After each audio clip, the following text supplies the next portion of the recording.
আসসালামু আলাইকুম প্রিয় শিক্ষার্থীবৃন্দু। তো তোমরা যারা এইচএসসি পরীক্ষা দিচ্ছ, তো তোমাদের পরীক্ষা মাঝখানে কিন্তু আন্দোলন হওয়ার কারণে তোমাদের যে পরীক্ষাগুলো রয়েছে সেগুলো কিন্তু স্থগিত হয়ে গেছে। তো এরপর তোমরা কিন্তু অনেক নোটিশ পেয়েছো, তো সেগুলো অবশ্য তোমরা দেখেছো। তো আজকে তোমাদের সাথে যে বিষয়টি নিয়ে আলোচনা করব, তো আজ যে নোটিশটি প্রকাশ করা হয়েছে, তো মূলত নোটিশটি প্রকাশ করা হয়েছে দৈনিক শিক্ষা .com পত্রিকায়।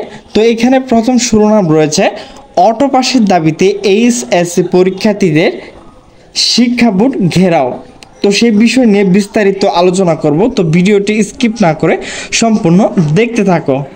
তো এইচএসসি পরীক্ষা অটো পাসের দাবিতে ঢাকা মাধ্যমিক ও উচ্চ মাধ্যমিক শিক্ষা বোর্ড ঘেরাও করেছে শিক্ষার্থীরা।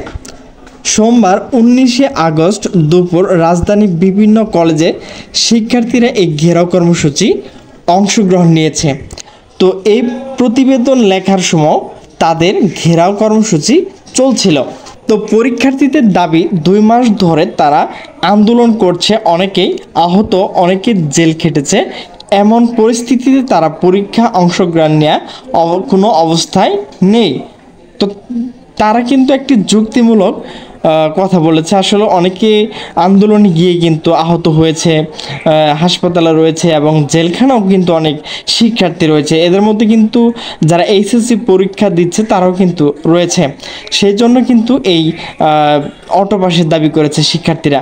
তো এইদিকে পরীক্ষার্থীদের এই দাবি পরিপ্রেক্ষিতে আন্তঃশিক্ষা বোর্ড সমন্বয় কমিটি সভাপতি তপন কুমার সরকার শিক্ষা মন্ত্রণালয়ে গিয়েছেন এই বিষয়ে আলোচনা করার জন্য।